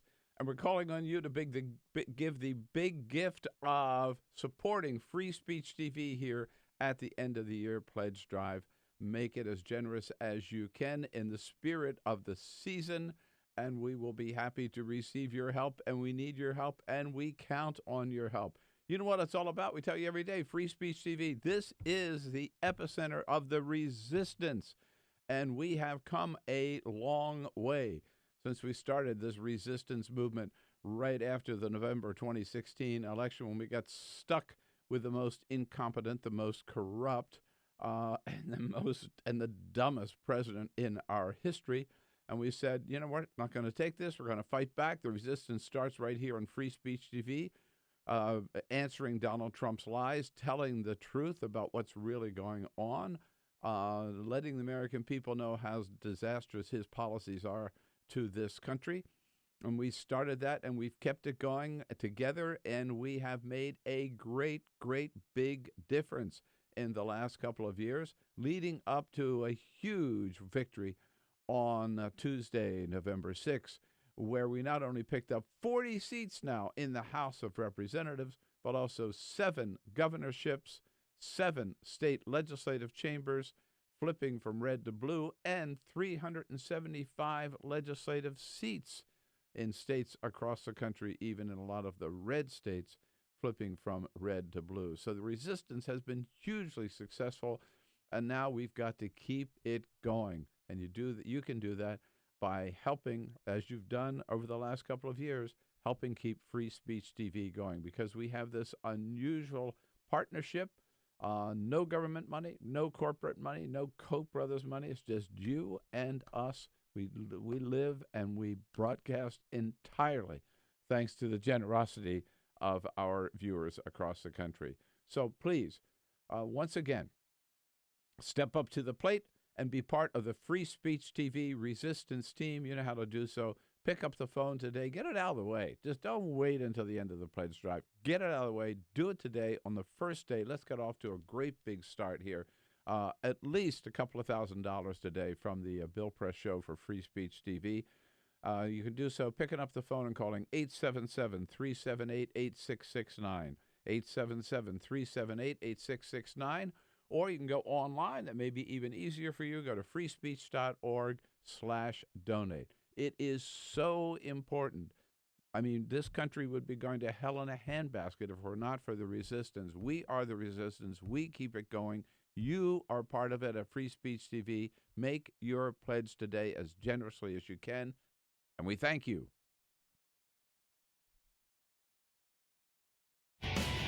This is the Bill Press Show. And on a Thursday, November 29, hello. Great to have you with us today, the Bill Press Show. We are here in our studio in Capitol Hill in Washington, D.C., but we're also there with you everywhere in this great land of ours, where you happen to be. We join you online. We join you on the radio. We join you on television. Coming again from Washington, D.C., and our studio on Capitol Hill, where we're brought to you today by the United Steelworkers and their international president, Leo Gerard. The United Steelworkers, North America's largest industrial union, representing over 1.2 million active and retired members. Check out their website at usw.org, and we salute them for their efforts to bring back manufacturing here in this country, and also, of course, for their support of the program. Again, check out the website, usw.org. Lots going on, and to get into some of the rest of the news of the day, pleased to welcome back to the studio our good friend Daniella Gibbs-Leger from the Center for American Progress, with the title of the Senior Vice President for Communications and Strategy. Strategery. Yes. Peter, I forget who it was we had in yesterday, but I have to tell you, CAP has the longest titles of any organization, I think. I mean, nobody's just has to be a vice president or a senior fellow or something. We didn't even mention that Daniella is part of the Thinking Cap podcast over there, too. We just ran out of room, honestly. Okay. There's only so much ink we have that we can make this happen. That's fair. Tell us about the Thinking Cap podcast. So my co-host and I, Ed Chung, we took it over in September when our initial co-hosts both left the center, and it is a weekly podcast. Our episodes drop every Thursday, so there's a new one today. It's 25 minutes of great information. We have, politicians, newsmakers. This week's episode, we did a screening of the Sandra Bland documentary that's coming out on HBO, Say Her Name, The Life and Death of Sandra Bland. And I moderated the panel discussion afterwards with the filmmaker and the Bland lawyer attorney. And so we turned that into our podcast for this week. So I encourage everyone to check us out on iTunes or wherever you get your podcasts. And it's at Thinking Cap Pod is our Twitter handle. At Thinking Cap Pod. Okay. Yeah. Very good. Thank you. Thank you for that. Very tight race in the House of Representatives in the Democratic Caucus yesterday for the new leader of the now majority Democrats. Were you surprised at how the final vote was? After all the flap about the rebellion against Nancy Pelosi, the vote was 203 to 32, which is particularly significant because 2 years ago there were 63 votes against her. Yeah. and everybody said her time is up. You know, she's losing support. She doesn't. Members don't appreciate her anymore. So they got 60. The opposition got 63 2 years ago. This year they got half of that, 32. Mm-hmm.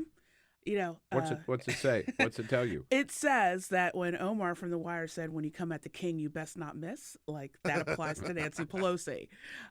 Look, I understand the desire and want for fresh blood, new leadership, all of that.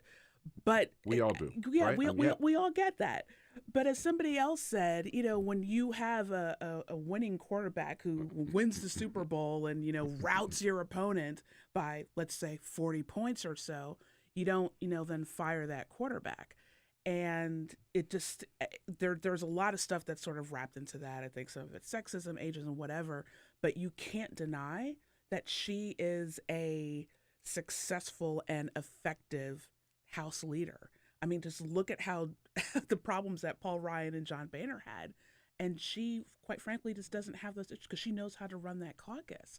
Now, you can, you know, and I know that some younger members are having conversations about, you know, let's make sure we have more diversity in committees. Let's talk about some of these chairmanships. Let's talk about creating new avenues for leadership. But you know, they recognize, you know, you dance with the one who brought you, and Nancy Pelosi is the one who got us here. Right.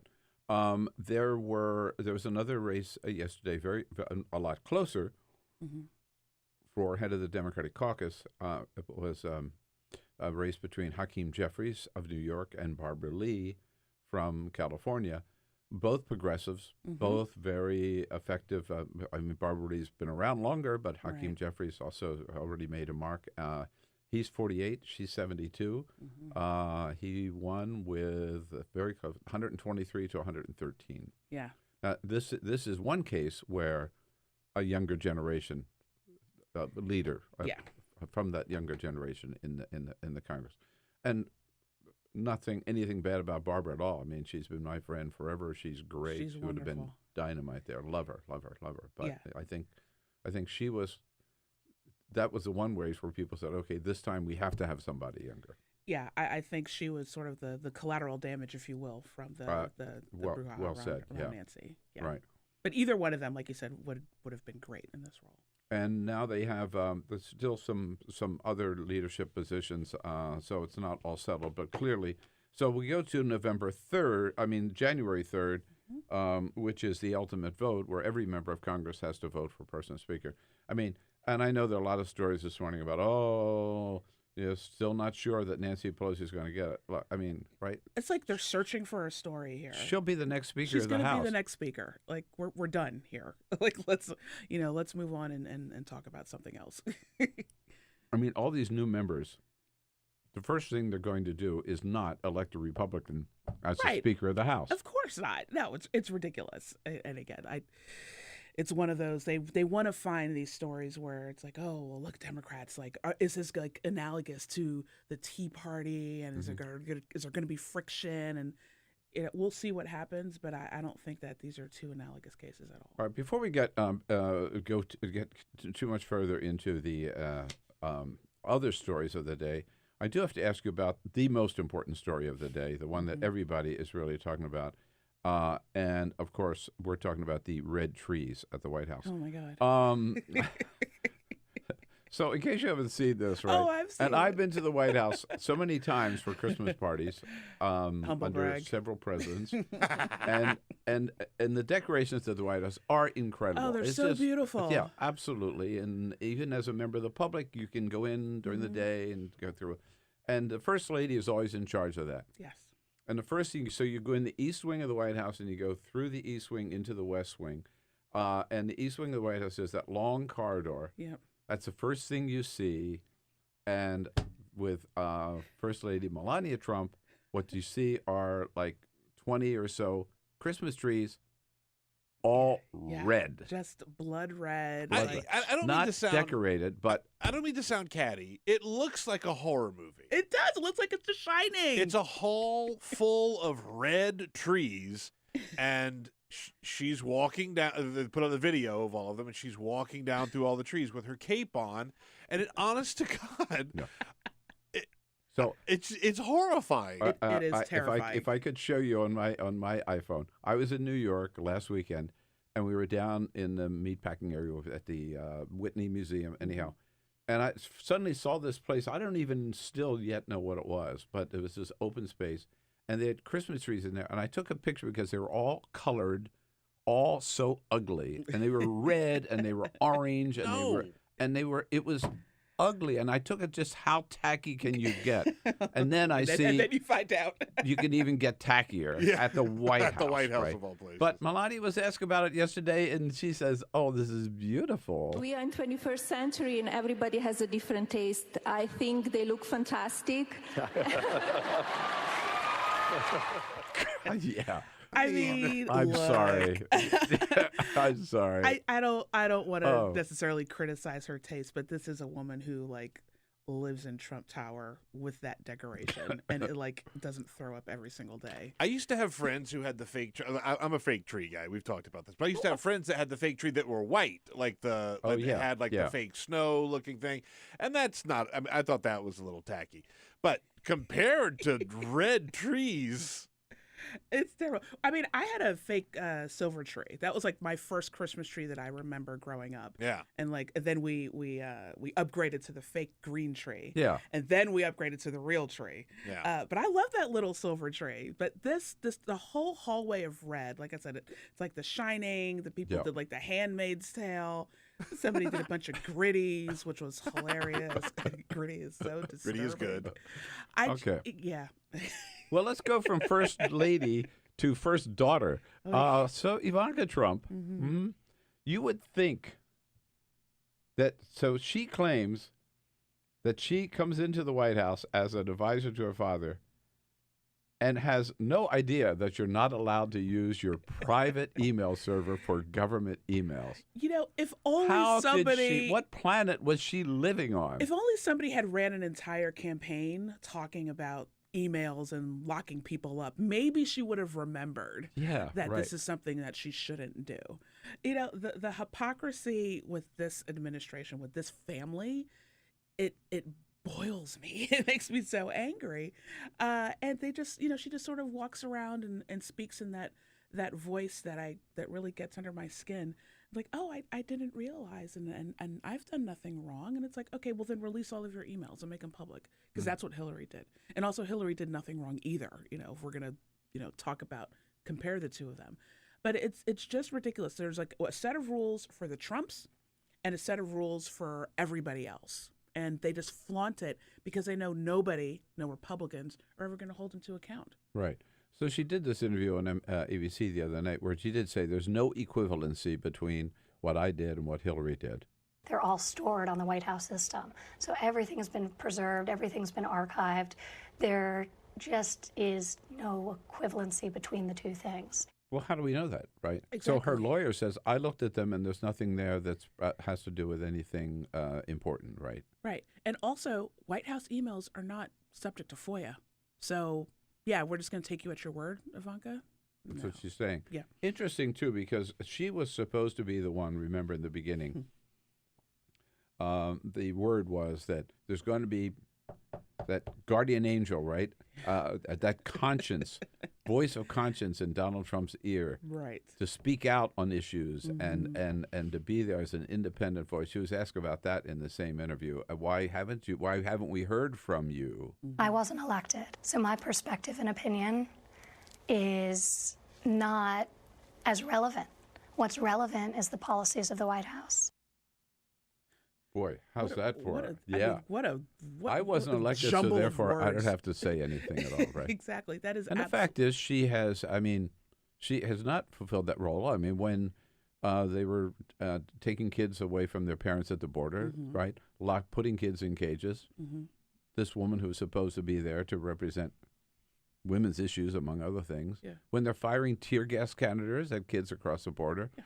Have you heard from her on this issue? I haven't heard anything. No. And at the height of the child separation crisis, she posts this loving picture with her and her kids. Well, isn't that lovely for you, Ivanka, that you can do this? I mean, how tone deaf can you be? And the answer is extremely when it comes to very tone deaf. Yes. Yeah. Very, very tone deaf. Very. Right. So her father, Donald Trump, now to the president, really on the warpath more than ever. I guess the campaign's over, so he doesn't have all these campaign rallies to distract him. So he's back to Twitter and back to Robert Mueller. Yeah. Right. And a series, I mean, this week has been every day a new line of attack against Robert Mueller. Maybe the worst of yesterday was where he retweeted this photo, an image, not a photo, of about a dozen people behind bars, right? Mm-hmm. Okay, so now that we know the idea of collusion is a lie, when do the treason trials start? I'm paraphrasing exactly what he said, right? And behind bars, meaning he thinks they ought to be behind bars or on trial for treason, Bill and Hillary Clinton, Barack Obama, James Comey, Robert Mueller himself, Kamala Harris, Eric Holder, right. Rod Rosenstein, who's the Deputy Attorney General of the United States. I mean, the man has no bounds, right? No limit at all. And, and I laugh. I mostly laugh to keep from crying.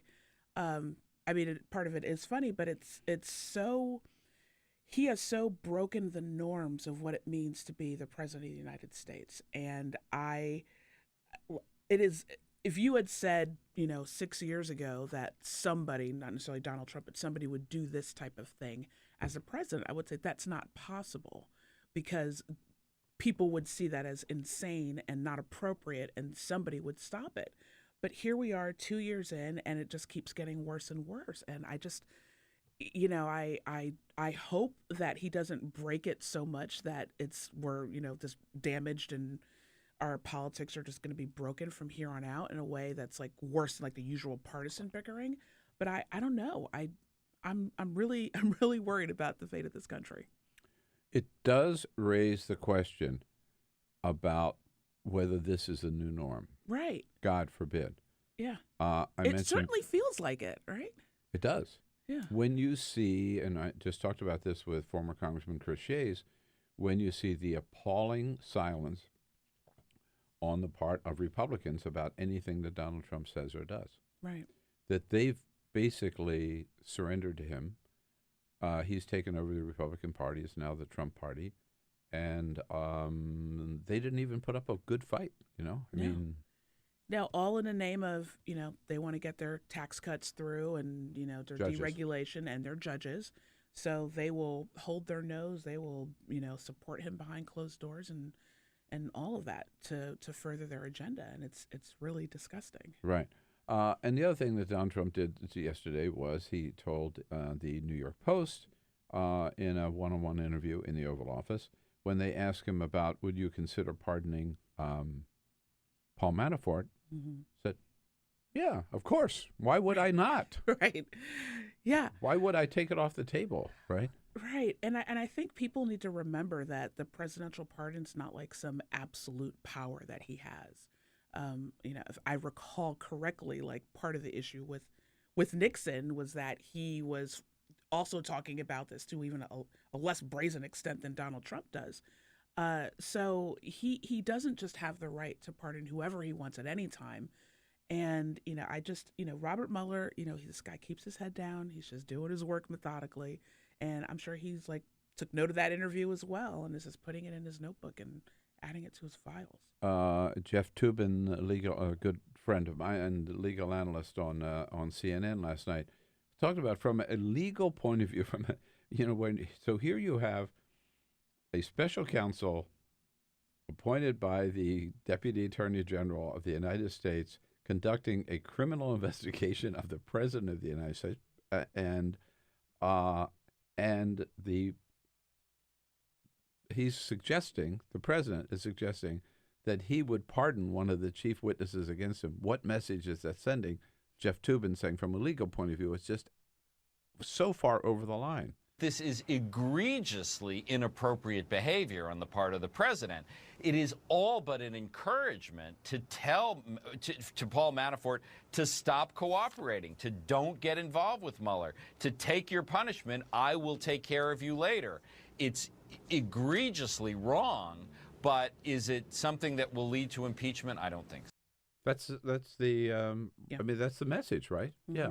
Hey, Paul, don't cooperate with these guys. Yeah, Don't worry I got about you. it. I'll take care of you. Yeah, no, it's really, it's truly disgusting. And like I said, there's so much awfulness coming out of this administration and so many terrible things that they're doing that sometimes you get lost in all of that. And like, this is what Robert Mueller is doing, investigating the president for possible collusion with a foreign entity and obstruction of justice. Like, that's huge. And I mean, I wonder why Trump is lashing out and doing all this stuff. Well, but like, again, my theory is that he sees that they're closing in on him. Oh yeah, he feels it, and he feels it, and he knows he's guilty, and he feels cornered, and he's right, because striking back because they're bad at what they do, so they're not even bad at they're not even good at breaking the law. Right. So there's a new sheriff in town, so to speak, or will be January 1 when Democrats take back control of the House. We started talking about we know who the new leader is going to be. What do you think that what from you at CAP? What do you people as this brilliant left-leaning think tank advising the Democrats? What's the Democratic agenda? What do you expect out of this Democrats in Congress?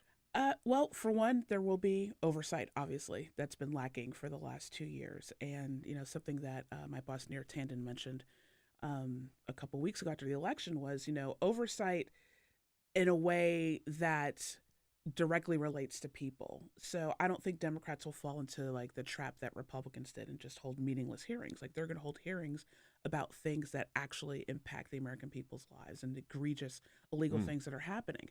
But I also, what did you run on?